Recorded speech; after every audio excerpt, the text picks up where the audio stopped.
Hi guys, welcome back to my channel. Today we're going to be doing another review video. We're going to be continuing to review Wyndham and their various resorts from the Consumer Affairs website. These reviews are not made up. They are publicly available on consumeraffairs.com/travel/Wyndham Vacation Resorts, so you can check them out for yourself. But to spare you the trouble, I'm just going to narrate a few of them today. So I hope you enjoy the video. The first review is from J. Marie from Milwaukee, Wisconsin. Here's what J. Marie has to say. And this is from January 8th, 2012. So it's 12 years old. Lured to Wisconsin Dells with the promise of 4 no-strings-attached airline tickets for a 3-hour-long sales pitch. Sounds pretty good. 4 airline tickets for a 3-hour pitch? Sign me up. Unfortunately, after refusing to purchase the product, I was given a worthless vacation booklet with 2, not 4, vouchers for airfare. The codes didn't work, and the user is required to purchase hotel space at inflated rates in order to use the voucher. Don't waste your time on this stupid scam. No response to repeated calls to the vacation company, First Priority Travel. I actually don't know if First Priority Travel exists anymore. If you know about that, maybe comment. No longer able to contact the original person who called me to schedule this stupid activity. I should have hung up on these people. I think it's time for me to take a vacation from Wyndham Properties. Yeah, so just first review, again, a 1-star review, very basic. Promise of 4 airline tickets. I mean, sounds really generous. I don't know if anyone today would be giving out 4 airline tickets. Turns out she had to take 2, and she had to purchase overpriced hotel rooms just to get the 2 tickets. So the price of those 2 tickets was probably worked into the price of those hotel rooms. So were they really free? You tell me. The next review is from Nathaniel from Phoenix City, Alabama, from January 11th, 2012. My story is basically the same with the millions of other unsatisfied victims of vacation loan sharks. I love how he says victims right in the beginning. I was coerced into buying a lifetime vacation plan that I cannot give away through Wynaddicts and Wynthetics. I guess those 2 were maybe programs that you were supposed to use to sell your shares back. I have been sitting on the vacation plan for years, going on only the cheapest of vacations that they would allow me to go on, while my maintenance fees raise 10% every year without any questions asked. My plan becomes ever more expensive while my points become more and more useless every year. It's like Wyndham has its own inflation. I am almost to the point of not being able to use my points to go anywhere, as 2 days anywhere can eat them up. I wish he would say how many points he had, but imagine he probably paid a hefty price and he only has enough points to have a 2-day vacation. I mean, 2 days? My only option is to sell to RCI and pay $150 in order to get a week somewhere, assuming there is availability. What is RCI? RCI is the Resort Condominiums International, or that's what it was used to called, and it's a timeshare exchange company. It has over 4,000 affiliated resorts. So I believe if you buy, it doesn't sell shares directly, but if you buy shares from, let's say, Wyndham or another timeshare company, you can go to RCI and you can use those points at an affiliated resort. I believe that's how it works. If there was any lawyer in this world with a heart and a shred of decency that would help some of these very unfortunate individuals I am reading about on here. These companies act like the mob, playing on our weaknesses, lying, extorting from us, and then have the audacity to tell us that they have great customer ratings. When I purchased, the salesman told me that he would give me free vacations every year through some benefit that he had for buying from him, commission, which of course is bogus. Ever since then, I am lucky in that I learned from my mistakes and tell the customer service salesman to piss off every time they try to sell me something and just take the prize. Advice to anyone that takes the bait and falls for the Wyndham update gift. Make the person write down how long the tour is and the time of it. When the time is up, tell them that the time is up and take your gift. If they refuse, tell them to get their manager, and if it takes too long, chalk it up to defeat and enjoy your vacation. It has worked two-thirds of the time so far. I had to just walk out once. But otherwise, I would like to see some legal action against them for unethical business practices or legislation forcing them to follow through with their promises. As for now, I would like some advice as to how to get rid of them without losing more of my hard-earned money. Oh, and as far as for a rating, there needs to be a negative star section for this company. Yeah, there you go, folks. You have it. Another very unsatisfied customer from Phoenix City, Alabama. Again, that was 12 years ago. All I can say is that I hope he managed to sell his shares. Let's do one more review. There's a very short one from Monica, Hudson, Massachusetts, January 12th, 2012. Stole my points that I earned and refused to reinstate them. All fees have been paid in full, so how is this legal for them to do without notice? Will sue to get what is rightfully mine. Again, too short of a review to really dive into and analyze. Not really sure what happened there, but again, it's a 1-star review and another unhappy customer. Next one is Steve from Blaine, Minnesota. Let's see what Steve has to say. My wife and I went through the sales pitch in Barberoo, Wisconsin yesterday.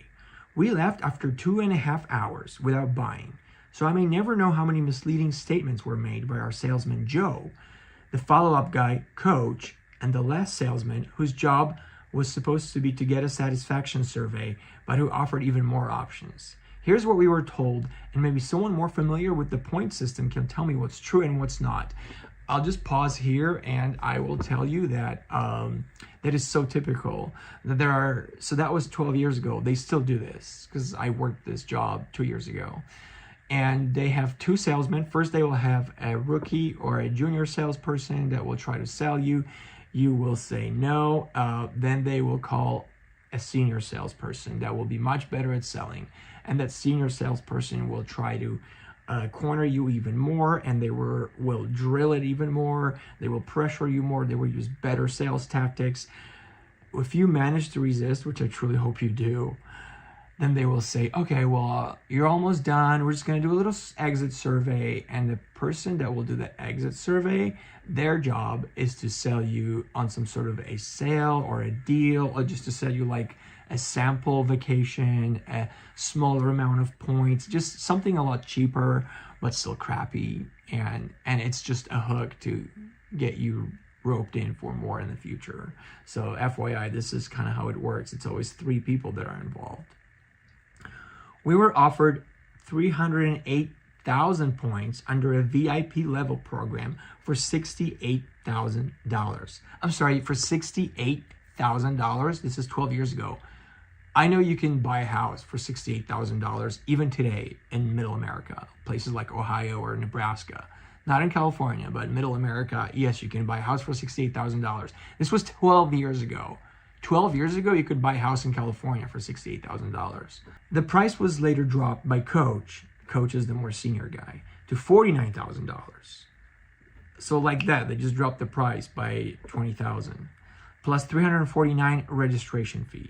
Coach also doubled our points for the first year up to $616,000. Oh, so this is super frustrating because if these people had been suckers, they would have only bought 308,000 points for the price of a house for $68,000. So they are basically, they don't have a set price. They are hoping that you're going to be a sucker, uneducated, and that you have enough money to throw away on a really, really rotten deal. Only when the people are resistant and savvy and say, no, we're not paying that, then they lower the price of the points and they give you more points, which is just, imagine like if in a supermarket you had different prices for different customers. How much is bread today? Oh, it depends. How much money do you have in your wallet? For you, it's $20, but for her, it's $5. I mean, that's exactly what they're doing. They don't have a set price. They try to manipulate the prices based on how much of a sucker you show yourself to be. Okay, so we were told that it costs 10,000 points for a single bedroom, 20,000 points for 2 bedrooms, 30,000 points for 3 bedrooms, and 40,000 points for 4 bedrooms. The point system was guaranteed to never change for us forever. The same point system applied to San Francisco or Atlanta. Every hotel would require the same points based on the number of bedrooms. There was no mention of special assessments. We were told that there was no transfer fee whatsoever if we decided to give a week to a friend or a relative. I asked this question several times because I'd seen a YouTube video that claimed that the cost was $129 or $99 depending on whether you did it via phone or web. We were told that we could accumulate points for 3 years, then they had to roll into a bank, where they must be used 1 week at a time. Then after 2 more years, they would be lost. We were told that 90% of owners do not pay maintenance fees because there are various perks that could be applied towards the fees, such as points or referrals, for which we would get $100 per referral. We were told that we would occasionally get emails that would offer us free stays, sometimes including airfare. We were told that we could use points for airfare. Joe said it might be 50,000 points per round trip. Coach said it would be 80,000 to 100,000. See, so Joe is the junior guy. He doesn't have the authority to really push things and cut deals. Coach is the senior salesperson. He's got the authority to offer more and give him deals. We were told that as owners, we would vote on upgrades and improvements as needed. There was no mention of the maintenance fees going up each year. When we pressed Joe for the cost of the program for somebody with an A-level credit rating, he stated it would probably be $35,000 to $40,000. He told us that the credit levels A, B, C, or D each resulted in a different package price. Joe pressed us to sign some paperwork to allow a credit check. You know where this is going, right? Joe pressed us to sign some paperwork to allow a credit check, but we refused because at that time he hadn't even told us the cost of the program. We were told that the credit check was to keep the program exclusive because it would be important to know who your neighbors are, and you don't want the wrong kind of people in the program. I questioned what he meant by exclusive and commented that I didn't think Wyndham could legally use anything more than income level. He dropped the subject. Everything was vague. We were given nothing in writing. When my wife suggested they give us a few days to think about it, they pushed for a signed contract today. Coach stated, "Well, you knew this was going to be a sales pitch, didn't you?" When we stated plainly for the 10th time or so that we would absolutely not sign anything today, we were quickly passed to a third guy who tried to start over with us from the beginning. Oh God. He eventually offered us something for $27,000 with $2,600 refunded after the first 2 years. I have no idea how many points in this new offer included, but by then we had enough. I'd appreciate any feedback as to the truthfulness of these statements. Thanks. Well, I can tell you that probably none of this would be completely true.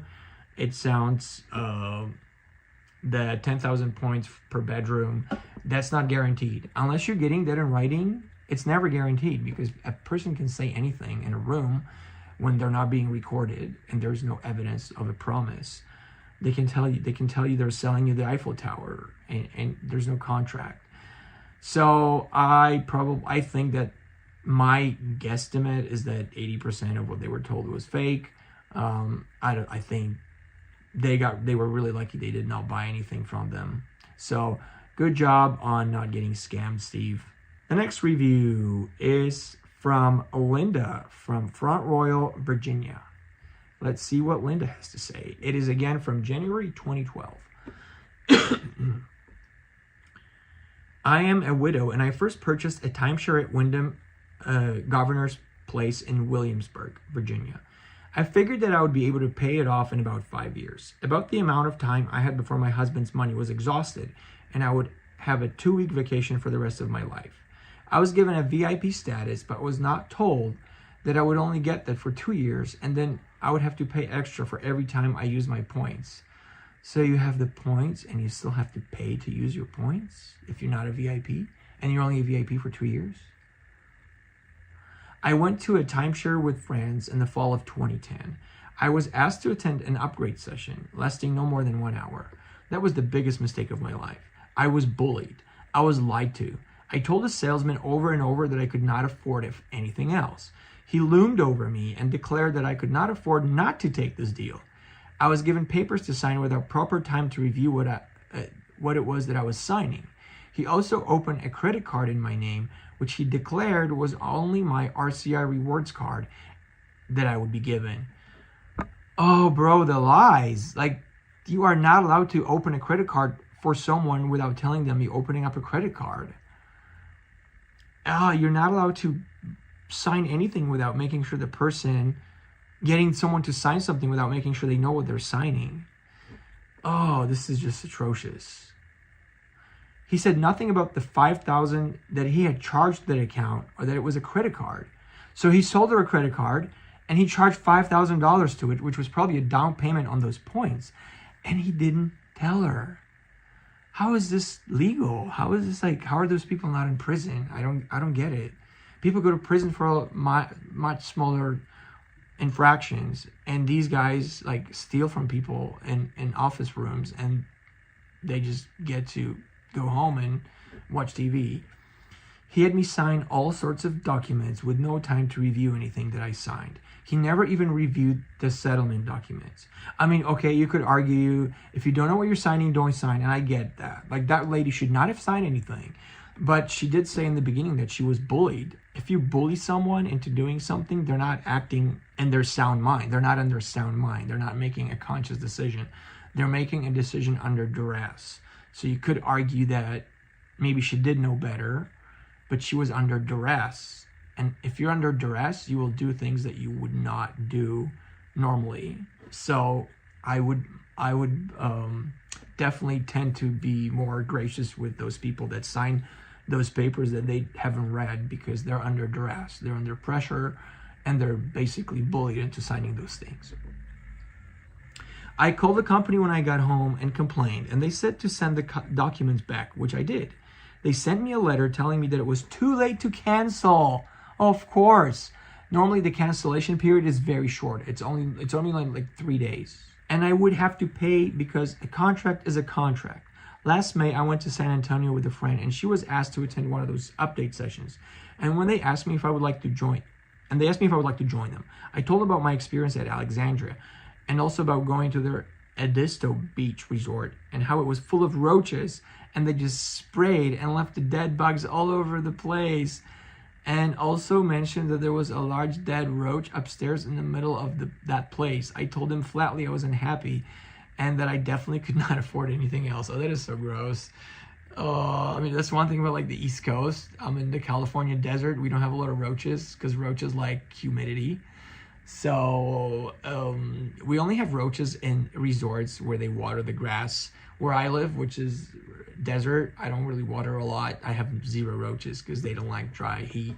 They need humidity. Just a little tip: if you don't want the roaches, move to the desert and don't have a lot of moisture. Okay, so that's gross. Both salesmen seemed genuinely concerned and assured me that if I talked to them, they would fix everything for me. I assumed wrongly that they were going to put me back on my original plan. Was I ever wrong? We were taken to the back of the hotel into their offices, and 6 or 7 hours later, what? 6 or 7 hours later? I found that I was in debt for even more, and upon arrival back home, I found that I not only had 1, but 2 credit cards maxed out. So, not only do they get your credit card without telling you they're getting your credit card, they max it out, so you can't even use it for buying something you want to buy. I mean, if someone bought me a credit card without my knowledge, I'd be like, oh, shucks. But, it's like, okay, well, let's go have a nice dinner on the credit card. They can't even use that credit card because they immediately max it out on Wyndham points on their own product. It's like fraud within fraud. Fraud within fraud. That's what it is. I found out that I not only had 1, but 2 credit cards maxed out. I found out about 1 because of a bill, not because of anything that either salesperson had said. They lied, stating that I would not have to pay maintenance fees. All I needed to do was give them 6 names per month, and I would get all kinds of points as rewards, and that would cover maintenance fees. I found that lie when I received the $3,000 back due bill.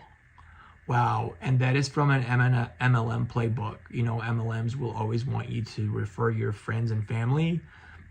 Well, this is from an MLM playbook.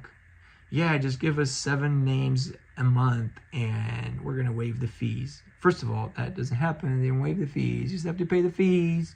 And who's going to refer 6 or 7 friends and family every month? Like, some people don't even have 7 friends. And every month? Like, what? It's completely unrealistic. I went to a property in Canada of RCIs that I booked with Wyndham. So like I said, RCI is a exchange place. It's like a stock exchange for timeshares. So you can buy your timeshares with Wyndham or someone else, and you can go to RCI and try to exchange your points for a different resort. And RCI has international resorts. So she's saying she's in Canada, booked with Wyndham points, only to discover that it was a filthy, barren, overpriced dump with a rude and unsympathetic manager. I was told there would be no assessment fees, and there were. I was told that I could go anywhere and 25 select properties, but I couldn't. I was told that all I ever needed to do was call one of them, the 2 salesmen, and I would get instant and personal service. Not true. Oh, that's such a lie. Don't ever believe that. This salesman that sells you the points, you will never hear from that person again. You will never hear from them again. They're gone. Poof. They're just there to make a quick sale, and then they're gone. They're a ghost. They're going to ghost you. You're never going to hear from that person. They made it sound as if I was going to make money to pay for my timeshare bills by giving them all my points that I couldn't use, and they would rent them out for me. They say that. They say you can rent out your points or you can rent out your property. You cannot. It's a lie. Never once did they ask for my points, and when I finally got one of the salespersons in person, I got no satisfactory response to my questions about turning in my points. I was told that I had the wrong person and he would tell the other to call me. Lie. Oh, that's a lame lie. It's like, oh yeah, we told her a lie and now she got a hold of one of us. I'll just tell him it's not my job, it's a different department, and we're just going to hang up on her. I'm pretty sure that's what happened. Oh, and they sent the documents home via mail for me, and I did not get them until it was again too late to void the contract. I am an old woman who has several chronic illnesses. I have no money, no property, no home, no savings, and very little of my husband's money left. I wrote them a letter explaining my unhappiness in my situation. They have totally ignored me and keep sending bills. I cannot afford this timeshare. I am exploring the option of bankruptcy in order to get rid of this contract.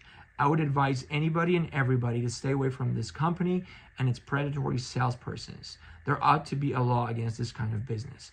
Wow, this almost made me cry, because this is some old lady, a widow, dead husband, no income, probably some little Social Security pittance, and these creeps, these leeches, stole from her. They basically committed illegal robbery, made her sign a contract she didn't really want to sign, made her give up her savings for a couple of bug-ridden, gross, dirty, vacation dumpy places. Like, oh my gosh, this is horrible. I think this is worse than MLMs. I think I'm gonna make a case that timeshares are worse than MLMs, because they prey on the elderly. They prey on the elderly. At least MLMs mostly target young people, and a young person will bounce back. A 20-year-old will bounce back. A 25-year-old will bounce back. A 30-year-old will bounce back. A 70-year-old may not bounce back. Maybe too late for a 70-year-old. A 70-year-old might end up homeless. So yeah, this is it for this episode. The last one was a toughie for me.